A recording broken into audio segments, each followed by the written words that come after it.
Le grand gagnant de la marche d'aujourd'hui, c'est le président Alassane Ouattara. Apportez le live. Donc je dis, celui qui a gagné dans cette marche d'aujourd'hui s'appelle Alassane Ouattara. Et je vais vous demander comment. Écrivez mon général, révèle, je révèle. L'homme qui a gagné aujourd'hui s'appelle Alassane Ouattara. Le président Alassane Ouattara a prouvé aujourd'hui, qu'il n'est pas un dictateur. Le monde entier a vu qu'en Côte d'Ivoire, une manifestation de l'opposition s'est déroulée sans arrestation. Sans que les forces de l'ordre tirent sur les manifestants. 2. Toi, la marche a été organisée, la marche a été encadrée, la marche a été totalement bien. Le président Alassane Ouattara vient de gagner. Le respect de la communauté internationale. Parce qu'il y a des pays, numéro 1, au Mali, aucune manifestation n'est permise. Au Burkina, aucune manifestation n'est permise. Vous allez même au Togo, il n'y a pas de manifestation. Au Cameroun, il n'y a pas de manifestation. Le seul pays où le président autorise ses adversaires, ceux qui l'insultent, ceux qui le maudissent, ceux qui l'en veulent, d'organiser des manifestations, c'est en Côte d'Ivoire. Mettez les cœurs pour le président Ado. Mettez-moi les cœurs pour le président Alassane Ouattara. Écrivez 100 ans sur la vie du président Ouattara. Écrivez 100 ans sur la vie d'Ado. Écrivez 100 ans sur la vie d'Ado. Moi, je suis un Ivoirien. Je suis Ivoirien. Je ne peux jamais accepter que mon pays coule dans la guerre ou coule dans le désordre. On nous a fait croire que le monsieur qu'on appelle Alassane Ouattara, c'était un dictateur. Il ne veut pas que les gens parlent. Il ne veut pas. Il a muselé l'opposition. Alassane Ouattara ne veut pas. Pour des raisons de sécurité, il aurait pu interdire cette marche. Qui allait parler? Après ce que vous avez vu à Boaké, l'armée que vous avez vue là, il y a quelqu'un qui peut créer quelque chose. Quelqu'un peut discuter. Quelqu'un n'a qu'à discuter. Mais lui, il dit non. C'est les opposants. Trouvez-les un endroit calme. Ils vont faire les manifestations. Les gars, tapotez le live. Tapotez le live. Tapotez le live. Mettez les cœurs. Je ne vois pas les cœurs. Tant qu'on n'est pas à 7. Tant qu'on n'est pas à 10 000, je ne parle pas. Tant qu'on n'est pas à 10 000. Tant qu'on n'est pas à 10 000, je ne parle pas. Non. Tant qu'on n'est pas à 10 000 personnes, je ne parle pas. J'ai dit tapotez le live. Mettez-moi les cœurs. Tapotez le live. Tapotez-moi le live. J'ai dit on est combien? 7 000. Les 7 000 personnes connectées, je vous demande de tapoter le live. Mettez-moi les cœurs, je vous donne 1 minute. Tous ceux qui sont pour la paix en Côte d'Ivoire, tous ceux qui sont pour la paix, mettez les cœurs. Mettez-moi les cœurs. Mettez-moi les cœurs. Mettez-moi les cœurs. Tapotez ici. Mettez les cœurs. Mettez-moi les cœurs. Tapotez le live. Mettez-moi les cœurs. Tapotez ici le live. Mettez les cœurs. On avance. Je répète une chose.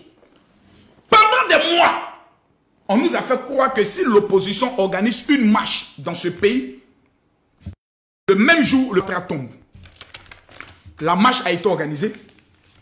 Nous avons vu dans les rues 40 000 personnes. Et ça, c'est déjà bien pour l'opposition. Hein? Voilà.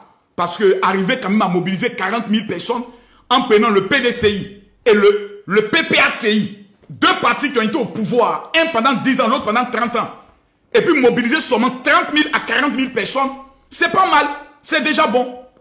Mais mes amis, on nous a fait croire que s'ils organisent une marche, le lendemain, le président Ado tombe. La marche a été organisée. Est-ce qu'on voit le ciel tomber sur la tête de la Côte d'Ivoire? Non. Les gens ont marché. Ils vont rentrer chez eux. Ils vont dormir. Et puis le lendemain, ils auront payé leurs factures. Factures d'électricité, factures d'eau et autres. Mais c'est ça le jeu démocratique. Ça au moins, il ne faut pas cracher. Il ne faut pas minimiser. Il faut encourager. Les opposants aussi sont à féliciter parce qu'ils ont fait une marche ou dans la marche, ils n'ont cassé ni magasin. Ils n'ont cassé ni table. Ils n'ont provoqué ni les forces de l'ordre. Et ça, il faut féliciter l'opposition. Bravo. Félicitations à vous. Bravo. Mais il y a une vérité qu'il faut dire. Ceux qui ont fait croire pendant des années que le président Alassane Ouattara c'est un dictateur, il a peur, il a peur, il a peur. Aujourd'hui là, personne n'a empêché une marche. Hein. Vous avez organisé votre marche. Les gens sont sortis dans les rues. Les gens ont manifesté dans les rues. Qu'est-ce qui a changé en Côte d'Ivoire? Qu'est-ce qui a changé? Le président Alassane Ouattara aurait pu demander à ses militants de faire aussi une marche à Boboga. Mais il a compris que ce n'est pas une marche qui va changer un pays. Et lui, il est candidat. Quel est le candidat que vous mettez face à Alassane Ouattara?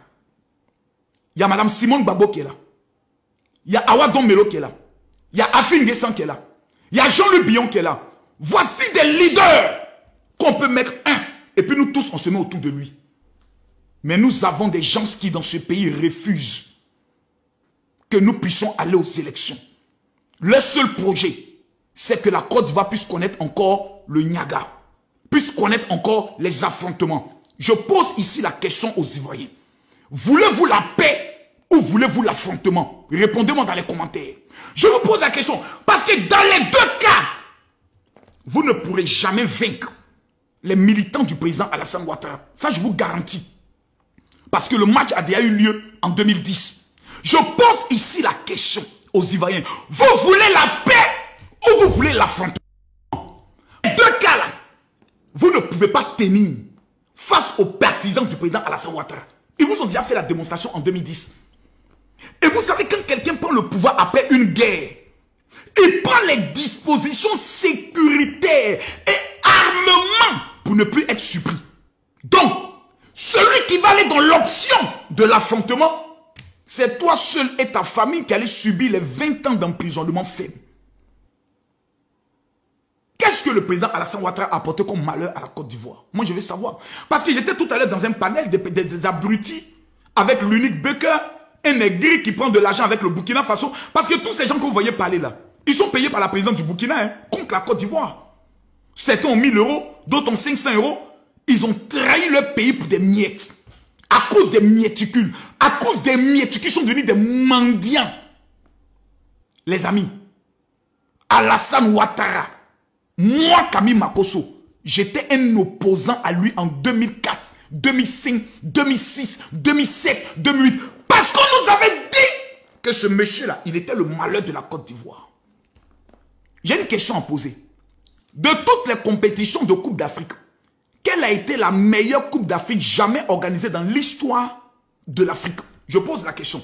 La meilleure des Coupes d'Afrique, où tous les Africains, où la CAF même a dit, ouais, la meilleure des Coupes d'Afrique, sur le plan du suivi, sur le plan de la mobilisation, sur le plan de l'organisation, sur le plan de la ferveur populaire, c'était laquelle? Dites-moi.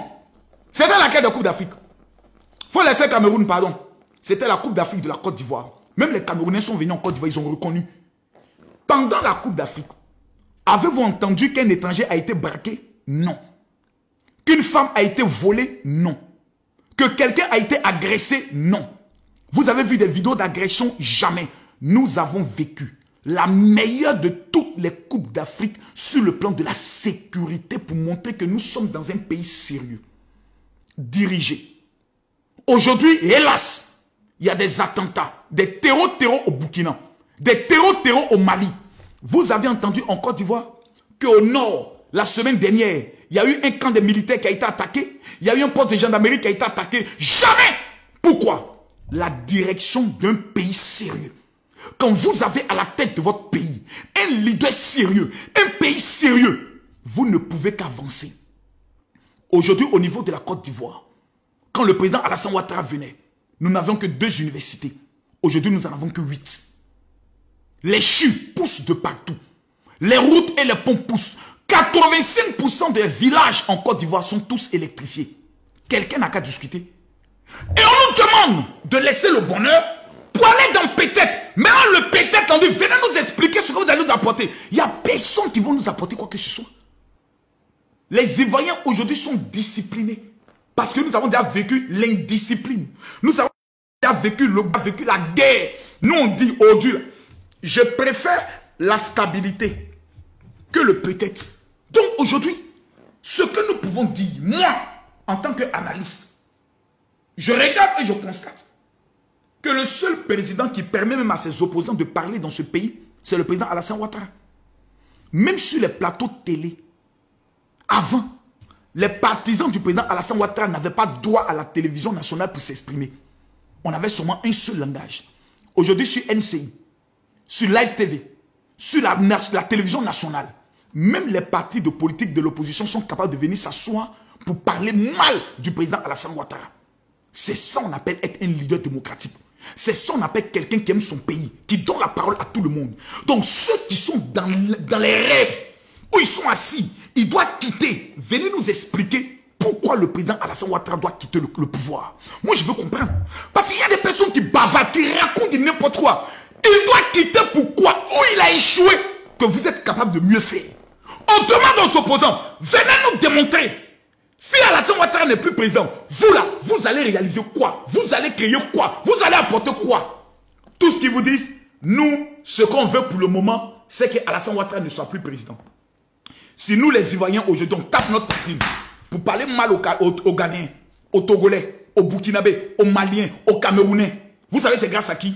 C'est grâce aux réalisations du président Alassane Ouattara. Tous les étrangers qui viennent, quel est le premier endroit où ils vont prendre des photos? Sous le pont Alassane Ouattara. Sur le pont Alassane Ouattara. Pourquoi? Parce que tous les étrangers reconnaissent que c'est une œuvre architecturale. Tout le monde rêve de venir en Côte d'Ivoire passer ses vacances. Les Ivoiriens de l'étranger, même quand ils arrivent en Côte d'Ivoire, ils sont fiers de venir avec leurs amis. Ils sont fiers de venir avec leurs épouses. Ils sont fiers de venir avec leurs parents. Pourquoi? Parce qu'ils découvrent un pays en paix, un pays sécurisé et un pays qui avance. Vous dites non. Le monsieur qui nous a fait avancer, le monsieur qui nous a fait sortir des ténèbres pour nous mettre à la lumière, là, vous dites non, on n'est qu'à le dégager.